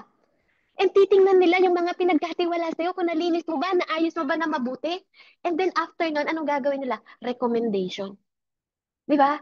That's why my business grow. Di ba? Kaya nag-grow yung business ko even by myself. Bakit? Hindi ako pinabayaan. Kahit wala akong pangalan, nung dumating dito, binigyan niya ako ng pangalan. Kaya yung dala-dala na pangalan ko, tuwing hahakbang ako sa bawat bahay na nililinis ko, yung pangalan na niya, hindi yung pangalan ko. Kaya lahat ng glory, gusto ko matanggap niya. The best si Beverly, amazing si Beverly. Kaya pag nag-comment po ako sa GC ng buong Providence Village, glory to God po and bless your heart. Kaya purihin ang Panginoon. At yun yung nakikita ng mga tao. Alam ko na yun yung nakikita ng mga tao na hindi ka lang nagsasalita. Kasi andun sa gawa mo. 'Di ba? Yung pagbabago na binigay, yung puso yung motibo mo. Bakit mo ba 'to ginagawa? 'Di ba? Kasi dito pinapahalagahan ka nila rin. Pinapahalagahan hindi ka lang basta housemaid, hindi kaibigan ka nila. Tinuturing ka na rin ng kaibigan kasi yung bagay na hindi nila kayang gawin para sa pamilya nila, ginawa mo yung part na para sa kanila. Kaya they love you and they appreciate you. And ganun din si God. 'Di ba? Yung bagay dito sa mundo na pinagkatiwala sa iyo, He will promote you. Totoo 'yun. He promise you kaya hindi pwedeng mabali 'yun. No, kaya hindi ko kahit kailan, alam nyo, nag-iisa. Hindi ko kahit kailan iniisip na nag-iisa ako. Tuwing naglilinis ako, nakikinig ako ng Bible, hindi ako nag-iisa. Naaano ko na lang, tapos na yung trabaho ko. 'Di ba? Well done. 'Di ba? Tapos na. And then magko-comment na lang yung amo ko sa akin na the house look amazing. 'Di ba? Doon ko naman naaano yung glory to God po. And thank you for trusting me. 'Di ba? And then yung mga kaibigan nila, I give your number, ganito. Yun yung promotion, 'di ba? Na the more na yung level mo dito, pag binopromote ka ng Lord, pati yung pagkakatiwala niya sa'yo, dinadagdagan niya din yung mga tahanan na pinagkakatiwala sa akin. And yun yung ginagamit ko sa kingdom para maging asset din ako na makatulong, di ba, sa bawat mission, makapagbigay din ng kahit kaunti, di ba po, na pinagkatiwala din sa akin ng Panginoon. Kaya masaya po ako na maaaring maliit lang ang tingin niyo sa akin o maliit ang tingin ng mga tao sa akin. Pero isang mata lang ang audience ko. Sa tuwing nagpe-perform ako, si Jesus lang yung audience ko. Kaya gusto ko na mas mapangiti ko pa siya. 'Di ba? Mas mapabuti ko yung buhay ko kasi the more na inaayos ko yung buhay ko, the more din naman na nakikita ko yung ano ko, yung resulta sa mga anak ko, 'di ba? Na magkakaroon kahit katulad dito po magkakaroon na kami ng Bible study ng mga kaibigan ng mga anak ko. And I praise God for that. 'Di ba? Purihin ng Panginoon. And to God be the glory po na nag-grow tayo, nagmumultiply tayo. And yun yung accountability ko na nai-spread ko sa mga anak ko, masaya yung asawa ko, 'di ba? Na habang lumalaki si Siana, 'di ba, nakikita niya kung paano magpuri sa Diyos, 'di ba? And I am excited in the future na makita siya na alam niyang magpuri, alam niyang magpasalamat at alam niya na sumunod sa Panginoon. Kaya to God be all the glory po. Salamat Ate Rochelle. God bless po.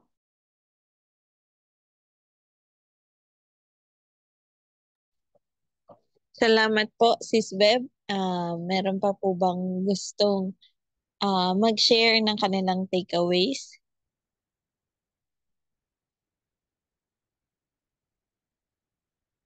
Sige po, maaari ko po bang tawagin si Pastor Kami? Ayun, praise God, purihin ng Panginoon. Salamat sa mensahe ngayon ng Panginoon through Sister Rochelle. So praise God. I think third time niya na ngayon no magsalita ng salita ng Panginoon. So purihin ng Panginoon, salamat sa pagpapagamit sa Panginoon na binigay sa iyo no. And sa mga keepers din, ayan, sa mga nagsalita ni kayo na maging kay Sis Bev, ayan, sa bawat isa mga nag-keeper. Ayun, so ngayon praise God, salamat sa Panginoon sa salitang ito. Truly talaga, no? Actually, patapos na tayo, no? Next week is last week na ng ating monthly team sa stewardship. But praise God, talagang napakaganda nung story, yung tapat at hindi tapat na utusan o alipin na binanggit kanina ni ano. So talagang ano to talaga, no? Related talaga dun sa parable of the talents din talaga. Ina-mention din kanina. Salamat sa Panginoon kasi tunay nga talaga na ano, ito'y naglalarawan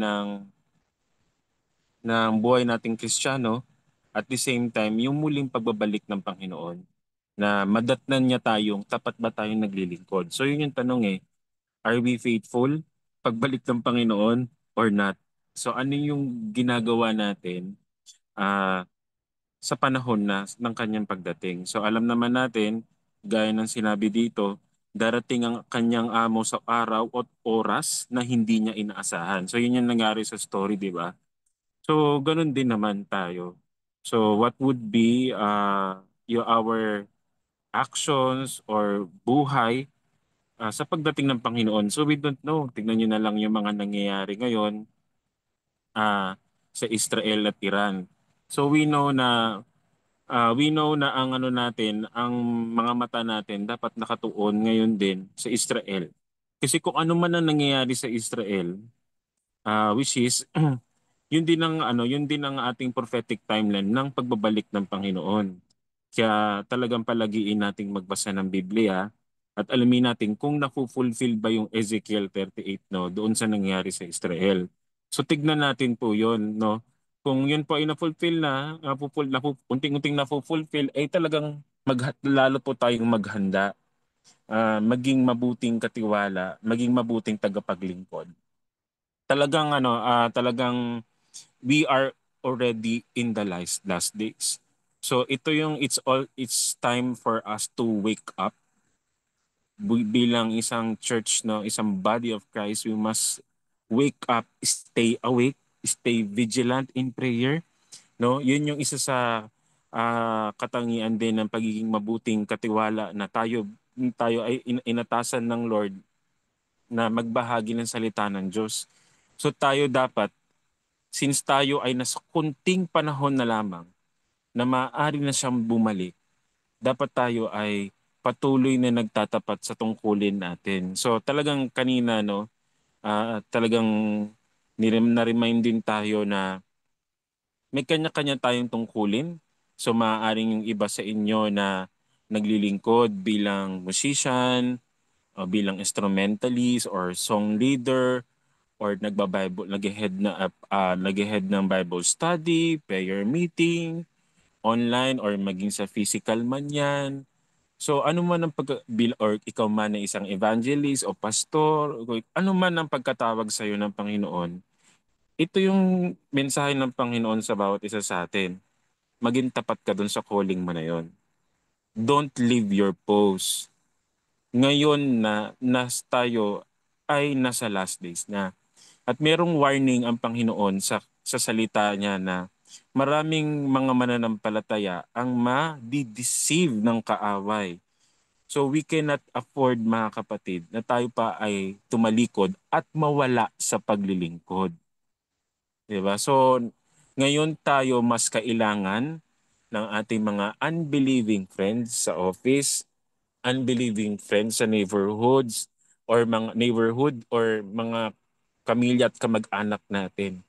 Tayo dapat yung nagsisilbing ilaw ng Panginoon kung nasaan man tayo. So ngayon, kung ano yung pinagkatiwala ng ministry sa atin, kung ikaw sa church ay ikaw ay nandun ka sa back end, sa multimedia ka, ikaw ay maging matapat doon. Ikaw ay maging abutan ng Panginoon na maging tapat kahit sa maliit. No? So tama yung sinabi ni Sister Beverly din, no, at ng bawat isa na pagdating sa paglilingkod, maging sa personal man na ating buhay, maging sa trabaho, no, tayo ito umaangat, no. Hindi naman, wala naman siguro nag-umpisa dito na manager agad, tama? So tayo ay nagsisimula sa mababa kasi tinuturuan tayo ng Lord ng word na humility. Kasi mismo ang Panginoon Diyos, although Diyos siya, nakita natin na nagkatawang tao siya. Inubad niya ang kanyang no, talagang nakita natin sa kanya yung pagpapakumbaba, diba? Upang maabot lamang tayo. Pero nakita natin kung paano siya, how God resurrected him, God the Father resurrected him and set itinalaga siya sa right hand, no, ng Ama. So nakikita natin yung authority at yung posisyon ng Panginoon. Likewise sa ating mga buhay, maging personal man yan, sa work man yan, maging sa love life man yan, or maging ito sa paglilingkod natin sa body of Christ. So talagang I remember, naalala ko din na nagsimula din ako sa pagiging usher. Ayan, hanggang naging leader din dun sa una kong church. No, so hindi naman ako agad-agad nagsimula sa pagiging leader. So nagsimula tayo sa usher, sa maliit, pakinig-kinig muna. So natututo tayo.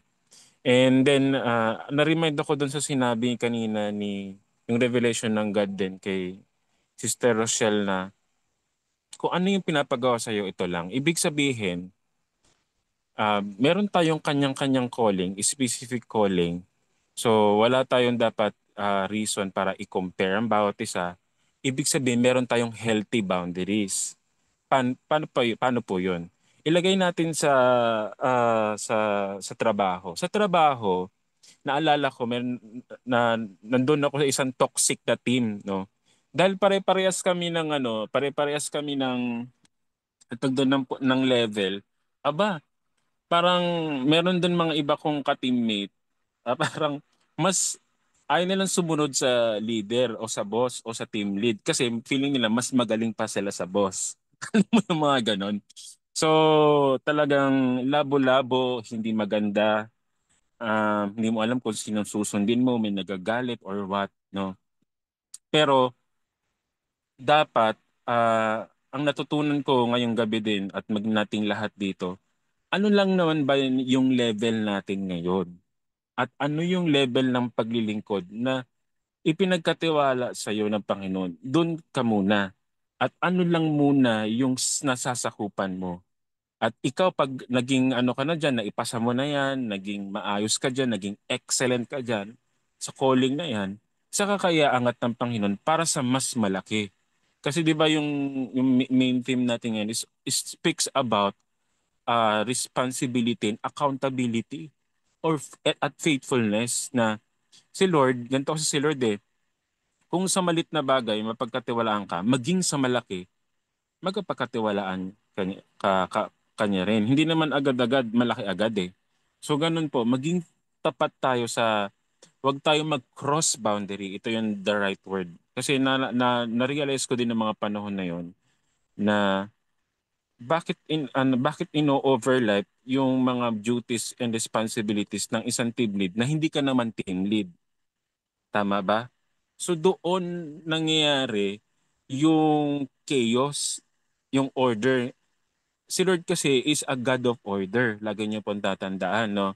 Kaya papansin niyo, si Lord din, He gave us ability, He gave us different callings. Meron talagang itinalaga ng Panginoon sa ganitong posisyon. Meron talagang evangelist, meron talagang pastor, meron talagang bishop, pero hindi lahat bishop. Hindi naman lahat musicians, hindi naman lahat din song leader. So, hindi din naman lahat din ano talaga, evangelist. Pero hindi naman excuse yun na hindi tayo mag-evangelize. Pero meron talaga mga specific na pagtatawag. So, hindi dapat yon natin cross boundary. Yun yung healthy boundary na minimension ko para ang buhay paglilingkod natin, mapokusan natin yung ano lang yung ipinagagawa sa atin ng Panginoon. Kasi yan yung natutunan ko din over the years sa buhay ko na parang noon, ano ba pinapagawa mo sa akin? Para yes, yes ako ng yes sa lahat. Ah, pero napunta ko sa pagiging burnout, no? Burnout sa ministry. Na hindi ko natutunan na ano yung dapat na specific calling ko. So, doon ako itinuran ng Panginoon na, kaya ngayon natutunan ko nung na-restore ako ng Panginoon, nakabalik ako sa Panginoon noon. After sa pagbabackslide, natutunan ko na ako ano lang yung pinapaalagaan sa akin ni Lord, huwag ko stress sa sarili ko. Alam mo yon. Kung sabi ni Lord, ito munang alagaan mo, itong number of people na to, kahit isa lang yan, kung siya lang muna ang pinapaalagaan sa akin, ito lang muna. Or itong grupo lang muna na to. So, yan yung natutunan kong healthy boundaries talaga. Tapos, pagdating sa ministry, kasi hindi tayo dinisenyo ng Panginoon, lahat ay sisilbihan mo. Kasi ikaw ay isa lamang. Babalik tayo dun sa word na balancing, you know.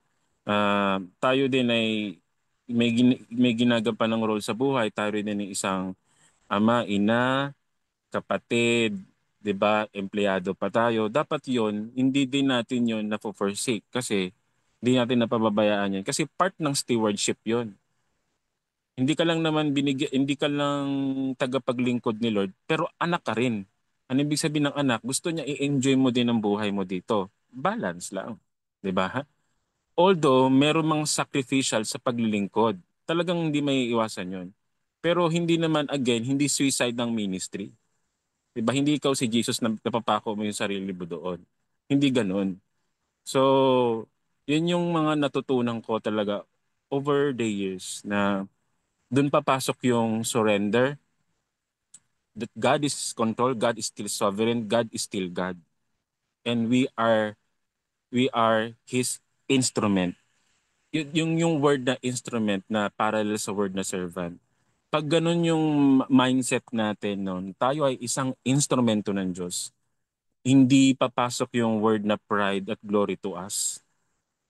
Na kung ano man yung mga narating natin, kahit sa ministry pa, kahit sa work pa, no, umangat na tayo na kasi sa work naman hindi naman pwede na papetiks-petiks tayo tapos tayo ay Kristiyano, tayo yung tamad, tayo yung laging late.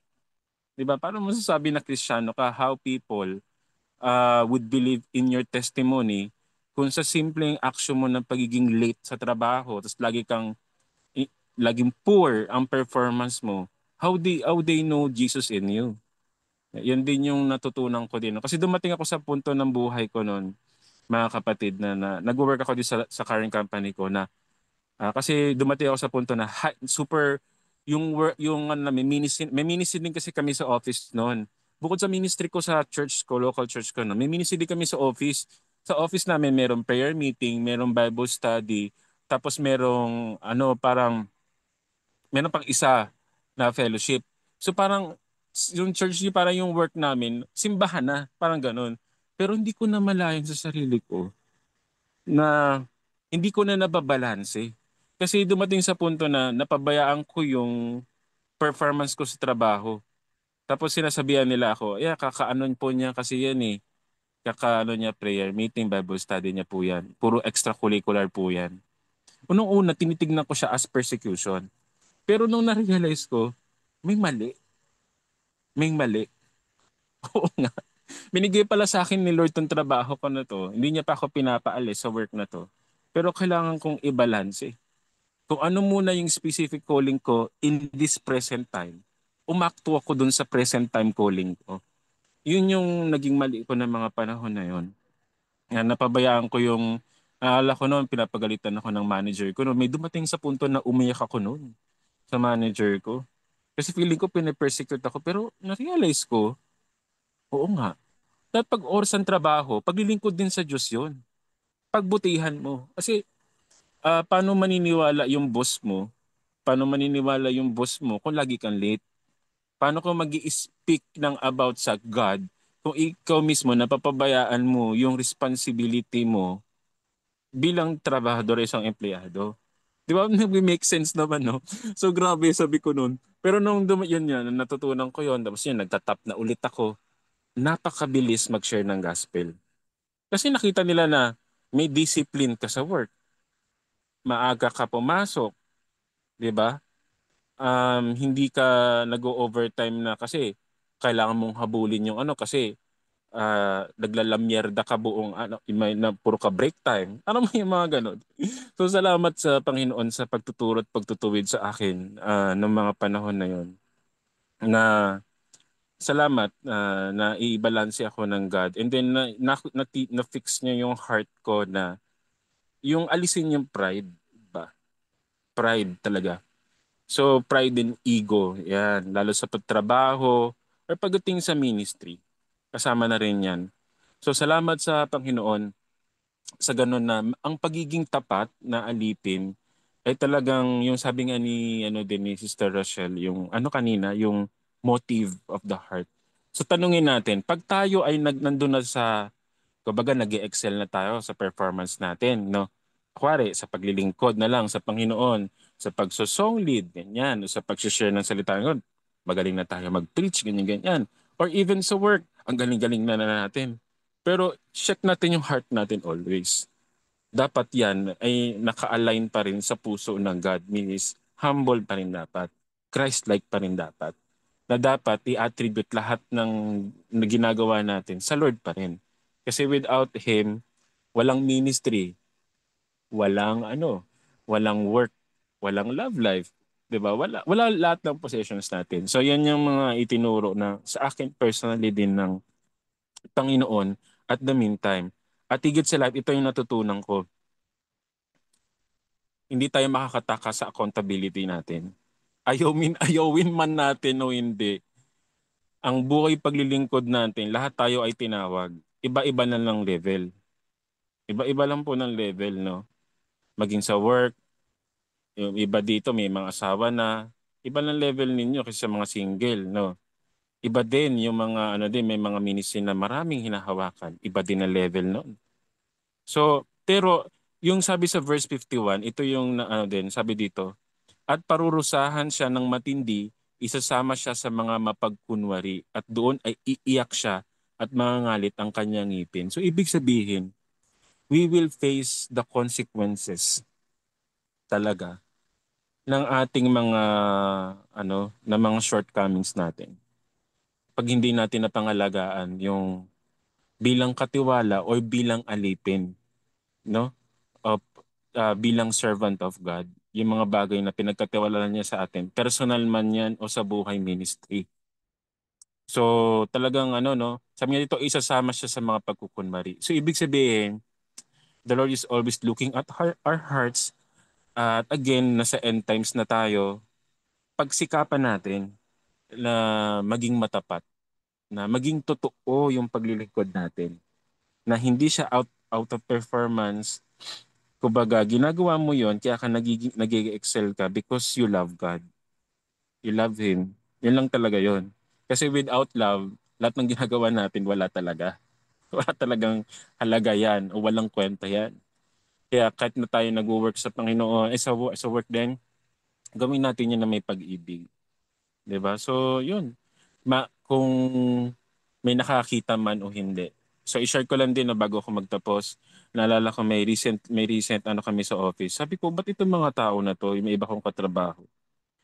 Minsan ang daya, nagkakaroon sila ng daya. Ano ibig sabihin na madaya? Medyo may grace period na kami. Binigyan na kami ng grace period namin sa work ng 30 minutes. Kumbaga, pag pumasok kami ng 30 minutes, within 30 minutes, hindi pa daw late yun. Binigyan na kami ng grace period ng boss namin. Pero yung iba sa amin, maaga umuwi. Alam mo yun, parang sabi ko, Lord, tapos niyayaya nila ako umuwi na. Kasi wala na daw yung boss namin. Pero na-realize ko, kagaya nung realization ni Sis Bev, hindi naman ako naglilingkod din sa rabos ko lang. Naglilingkod ako sa Diyos. Nakikita ng Diyos yung ginagawa ko. Na, alam mo yun, magpapasaway din ba ako kagaya ng mga to? Na dinadaya ko yung trabaho ko. Na porket wala yung boss ko. Alam mo yung ganun, na talagang nako-convict ako na. Kaya ngayon, umuwi pa rin ako ng sakto. Kung ano yung oras na uwi ko, doon ako uwi. Hindi ako uwi ng ano na sila ay palihim na umaalis. Na kinukumbig ako ng Panginoon, wag mo silang gayahin. Kasi sa akin ka naglilingkod, sa akin ka nagtatrabaho. At itong work na to, galing to sa akin. Ako nagbigay nito sa iyo. And paano nga magiging ilaw sa iyo, ay sa kanila anak, kung gagayahin mo rin sila. 'Di ba? So, sabi ko, Lord, thank you. Yun talaga, na-convict talaga ako na sabi ko, hindi ko sila gagayahin. Kaya, bala sila, kung bumalik man yung boss ko, at least madatnan ako ng boss ko, nandun pa ako. Eh sila, uwi na sila. 'Di ba? Eh alam naman natin, may consequence yun pag naabutan sila, na wala sila sa office. So mga ganon, mga bagay, napakalaga talaga ng integrity talaga. Yun yung ano, actually, yung may nakakita man o hindi, yung integrity, it's a big word talaga. Kasi kung walang integrity, paano ka magpakatiwalaan? Kaya sabi ko, Lord, ikaw na mag-vindicate sa akin, Lord, bahala ka na. Um, Hindi ko alam kung sasabihin ko ba sa boss ko, ganyan-ganyan, no? Pero in the right time. Pero kasi wala pa kaming, ano eh. Pero anyway, I'll just do my best. I just do my part, doing the right thing, even no one is watching. Even when my boss is not there. So, yun lang naman. So, glory to God and salamat sa ano na to, isang paalala sa ating mga kapatid, tayo po'y laging manalangin. We are already in the last days. Kanina yung recently, abangers talaga ako. Nag-aabang talaga ako ng mga nangyari sa sa Iran at Israel. Kasi kung sumama ang Russia diyan, alam nyo na, at sumaba diyan ang Sudan, no, at yung mga na-prophesy sa Bible, alam nyo na, nandito na talaga tayo sa papalapit ang mundo na it's okay to have a balanced life, no, gawan natin yung buhay natin, pero wag nating kalimutan na Jesus is coming soon. Talagang yung prophetic timeline o clock is paubos na. ah, Malapit nang dumating ang Panginoon anytime. Hindi man natin inaasahan. Pero yun nga, there will be rumors and rumors of wars. Kung hindi man mangyari na sa Russia, yon ibig sabihin, nangyayari pa rin yung sinasabi sa Matthew 24, there will be rumors of war. So talagang balik sa Word of God, balik sa spending time. Yan talaga yung ano natin ngayon in the last days, no? Yan yung ating weapon o panangga sa kaaway for us to be faithful steward and servant. So huwag tayong mapagod. Huwag tayong mapagod at itigit sa lahat, magtulungan po tayo, mga kapatid. Hindi naman lahat, kuwari sa ministry, no? Hindi naman lahat ay worship leader. Hindi naman lahat din ay multimedia. Magtulungan tayo para gumaan ang bawat paglilingkod. gampanan natin ang tungkulin at calling natin. Amen? Kasi sino-sino magtutulungan? Tayong mga body of Christ. Kaya may mata, may paa, may kamay, may ulo. Hindi lahat ay kamay, hindi rin lahat ay paa. Pero lahat kailangan mag-function mga kapatid eh. Kasi tayo ay nasa last days na. And dalangin ko, matagpuan tayo ng Panginoon, naglilingkod, maliit man yan o malaki, ng tapat. So yun lang man po, it's all by His grace and glory to God mga kapatid. Amen po, Pastor Sammy. And ngayon naman po, tawagin natin si Tyref para po sa conclusion. Parang nasabi nyo na lahat. Hindi nyo na tinirhan. Okay. Bigyan ko lang kayo ng konting insight. Itong chapter 24 and chapter 25, very related siya. Kasi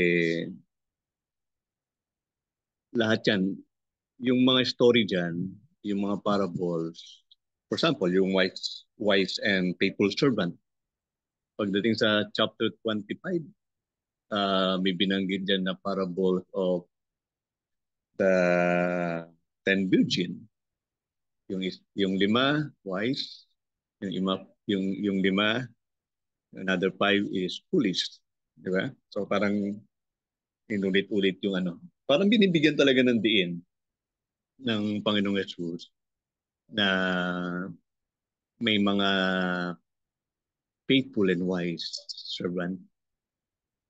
Meron ding wicked and lazy servant or not faithful servant. Merong wise and foolish. Okay? So, pagdating sa chapter 25, meron din parable of the talent. Ganun din yung nangyari. Yung faithful and yung foolish. And so on and so forth. Pero itong chapter 24, ang subject dyan is una, yung destruction of the temple. Pangalawa, yung second coming. Pangatlo ay yung judgment. Okay? So yan yung pagkakasunod-sunod. The destruction of the temple, the second coming, and the judgment. Doon ihiwalay yung tupa sa kambing. Tapos may mga binanggit dyan na it is like the days of Noah. Yung panahon ni Noah, walang nakakaalam kung kailan darating yung paha, yung flood. Hindi binanggit kung kailan. Pero napakatagal na panahon kasi almost 100 years bago dumating. At nakita natin dyan, si Noah, ang asawa niya, ang 3 niyang anak, at ang 3 asawa ng mga anak niya, ay they are faithfully doing what God commanded them to do. Yung gawin yung ark. Gawin yung arka. So, they have been faithful for that for how many years? So, nakita natin yun. But in some other part, makita natin na marami ng tao na sinabihan, pero they just rejected it. They just ignore. They just laugh. Nagtatawa na nila si Noah. Nililibak nila si Noah. Sinasabi nila na it will not come. Okay? You can read it even in 2 Peter chapter 3. Makikita nyo rin yan. Na nagsasabi sila na asan yung pangako na darating. So, pinagtatawanan nila. So, akala nila hindi na talaga darating. And they did not prepare for it. because their mindset is hindi darating. Walang mangyayaring second coming. And, you know, itong na-share sa atin, it's about a warning to us. It's about the warning to us. And it would be wise to understand na darating ang muling pagbabalik at darating ang judgment. Tingnan nyo, kung babasahin nyo, kung aatras kayo dun sa mga verses, magkakaroon yan. Yung lesson of the fig tree, speak about the Israel, then makita natin yung no one knows that day and hour. And it is like the days of Noah. Hanggang sa umakyat si Noah, pumakit si Noah sa daong sa arka. At sinarado ng Panginoon yung ark. Siya mismo yung nag-shut, nagsara ng ark. At nakita natin doon, after that, judgment. Judgment na yung nangyari. So the day of Noah served as a sign, or call it a big clue and indicator of the closeness and approach of this unknowable date and time. Although we do not know the date and time, but when you observe the days of Noah, you will see that it is very, very, very near. Sabi nga ng ibang mga mangaral, hindi na ho araw ang pinag-uusapan natin. Maaring oras o segundo. Okay? And the days of Noah served as a window to the condition and state of the world sa muling pagbabalik ng Panginoon. So parang ito yung bintana natin, yung the days of Noah, ito yung bintana ko. Ito, nakikita ko na ganito pala ang mangyayari sa second coming ng Panginoon. Therefore, the return of those days, the days of Noah, babalikan natin, is a true indication of the closeness of the judgment day. And that day, sabi ng Bible, will come like lightning in the midst of tremendous sinful world or depravity, and with only the righteous preserved from the great judgment that will fall on the wicked, and sweeping them away by the great wrath. So yung matinding galit ng Panginoon ay ibubuhos niya on the day of the Lord, on the day of judgment. So pag in-address mo yung days of Noah, doon sa kinikwento ng Panginoong Jesus, and this is very important illustration, and also this is a call to what we call vigilance, pagbabantay. Pagbabantay. And pag naintindihan po natin yung depravity ng panahon ni Noah, yung kasalanan, kasi kung babasahin yun sa Genesis chapter 6, dyan yan eh. Anong sabi doon? For example, yung verse 6. Pakibasa nga, meron ba sa Tagalog na Bible? Genesis 6:6. Ano ba sitwasyon ng time ni Noah?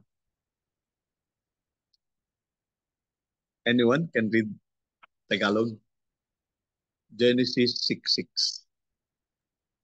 Sige po tayo. Genesis 6:6. Sabi po dito. Kung sa 5. 5 po. Sige po. 5. Verse 5. Nang makita ng Panginoon na ang ginagawa ng mga tao sa mundo ay puro kasamaan lang at palagi nilang iniisip ay masama. Nang hinayang siya kung bakit ginawa pa niya ang tao sa mundo. Labis ang kalungkutan niya. Okay. So tingnan nyo. Tingnan nyo verse 5. What is the condition of the world in the time of Noah? Grabe yung wickedness. Di ba? Sabi niya, the Lord saw that the wickedness of man was great in the earth. Grabe, great in the earth, yung wickedness. And that every intention of the thoughts of his heart was only evil. So lahat ng laman ng kanyang puso, lahat ng laman ng kanyang isip, puro masama. Walang mabuti. Walang inisip ang tao na mabuti. Puro masama. And that is the time, that is the situation on the time of Noah. So that is the indicator of the closeness of the and approach of this unknowable date and time. Tremendous depravity, tremendous wickedness, and we can only see that only the righteous was preserved from that great judgment. Okay? So, may mga illustration pa dyan.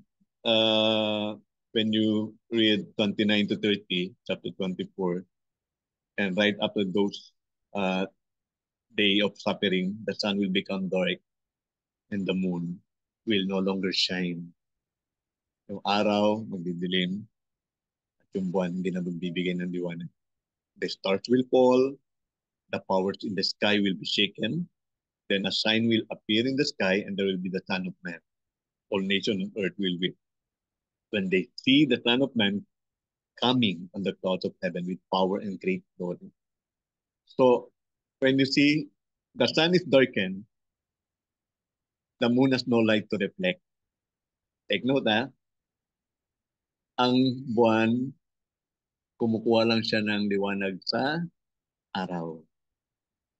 Pag ang araw ay nawalan ng liwanag, walang i-reflect ang buwan. And also the stars shall fall from heaven, the powers of heaven shall be shaken. So this is a spiritual language. And this is a very big deal. The battle, the warfare in the heavens will overshadow the earth. Near the end, preceding Jesus' return, there is a drastic increase of darkness. Or in a symbolic language, this is drastic increase of iniquity that will eclipse the light of the church. Kaya bantay-bantay po. These are the sober indicator of the closeness of Jesus' return. Pagbabalik ng Panginoon. When the world, kung ang mundo, and also the church turn away from the light, maraming man lalamig, maraming magdidilim. Darkness floods in. And that is also accordant in the days of Noah. When you read Joel chapter 2, sabi ng Panginoon in Matthew chapter 24, yung mga naunang verse, babasahin yung verse 9 to 13. Also in Luke chapter 18, kita niyo yan. Sinabi ni Pablo sa 2 Thessalonians, sinabi ni Peter sa 2 Peter chapter 3. Andun lahat yun. Okay? Andun lahat yun. And the coming of Jesus will take it by surprise, no? Okay? So yon. When makita natin diyan, sabi ko nga kanina, who closed the door of the ark? It must be the Lord. Ibig sabihin, tama na, wala nang pagkakataon, the ark is already closed. So, who determine when the doorway to the way of righteousness is closed?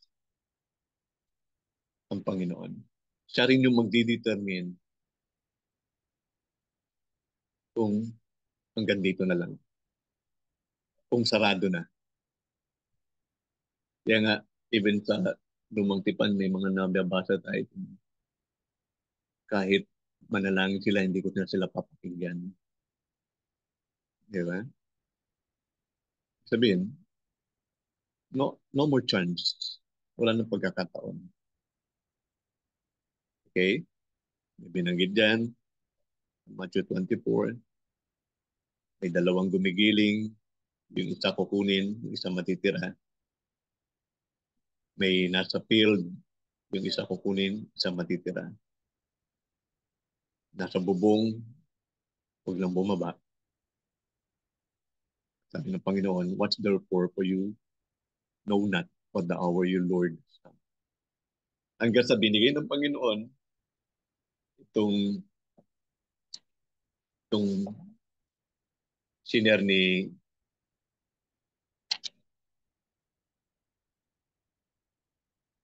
Ate Rochelle, because there will be a great apostasy. Even the elect, sabi nga, even the elect ay pwedeng madaya. Okay. So, binanggit dito, who then is faithful and wise servant? Madalas lagi nating, of course, karamihan sa inyo dyan may work. Alam niya kung paano mangamuhan, alam niya kung paano magkaroon ng boss. Okay? Pero this is very very important for us. So in order to please Jesus, because it's our boss, in order to please Jesus, it's our master, anong gagawin mo? First, sinare sa atin, you have to be faithful. Second, you have to be wise. Para matanggap mo yung provision ng master mo. Sabi ni Matthew Henry, I remember Matthew Henry, a great Bible commentator. Sabi niya, it ought to be the business of every day to prepare of the last day. Dapat ang business daw natin, ang pinaka lagi nating ginagawa, lagi nating iniisip, ay huling panahon na. Kasi pag hindi mo inisip yan, pag ang mindset mo hindi pa darating si Lord, napaka tinding ang tawag dyan, parang may tendency na maging relax ka. May tendency na gugulin mo yung panahon mo sa walang kwentang bagay. May tendency na hindi pa naman darating si Lord Dito muna ako. Makisaya muna ako sa mundo. Okay? But maraming ganyan ang mindset na. Kaya nga, but suppose the servant is wicked and say to himself, my master is staying away a long time. O, tingnan niyo yung mindset ng wicked servant. Sabi niya, matagal pa naman babalik Hindi pa naman babalik. Ganon din yung mindset ng time ni Noah. Wala pa. Asan yung sinasabing uulan? Sinasabing babaha? Wala. Pareho sila ng mindset. And even in our time, maraming Kristiyano na nagre-relax sa kanilang faith. Nagiging 50-50. Nagiging maligamgam. Maraming mga Christian ngayon na they are using their time for being selfish. Tingnan nyo But suppose the servant is wicked and say to himself, my master is staying away long time, and then begin to beat his fellow servant and to eat and drink with drunkards. So magiging lasinggero siya. Okay? So, warning for us as a disciple to watch for the wait for his return very near. Don't be a wicked in these last days because you do not know kung kailan talaga darating ang Panginoon.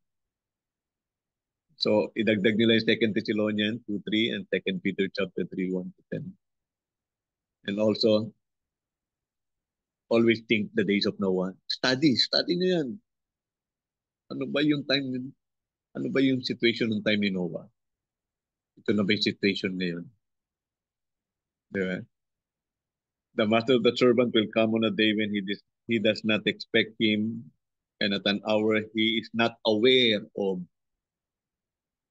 Then, judgment na to, he will cut him to pieces and assign him a place with the hypocrite. Sabihin, dadalhin siya doon sa impyerno, where there will be weeping and there will be gnashing of teeth. Hallelujah. Makita natin dito, we see the servant of Jesus will question or will doubt or deny the validity of the promise of his coming in the word of God. At may mga servant, may mga wicked servant, they will abuse and do harm to their fellow servant rather than love and walk in harmony. Kaya nung ginawa ng wise and faithful servant, pinapakain niya ang kanyang mga kapwa alipin. Sabihin, he walked in love, he walked in harmony. But the wicked servant lived in sinful flesh. He lived in uncircumcised of heart and ungenerated heart. Ang resulta, yun, kaparusahan. Okay? So, yun lang, mga anak. Yung pagiging Kristiyano is a great responsibility. Hindi lang Christian ka na, okay na. Kaya na yan, Christian ka na eh, ligtas ka na. No. Kaya nga ako, may mga doktrina na once you save forever. Nilalabanan ko talaga yan. Kasi kung ligtas nga, paano, bakit nanlalamig? Bakit lumalayo? Bakit nagiging madilim? Gaya naman sinabi yan. The Bible is very vocal about. Kaya, lagi ko siya sabi, you have a responsibility for your soul. You always think this is the last day that Jesus will come. Babalik na siya agad. Every day, yan ang isipin mo. Para ang gawin mo eh, lagi maging tapat. Maging matalino sa mundong ito. Yun lang. Magandang gabi sa bawat isa.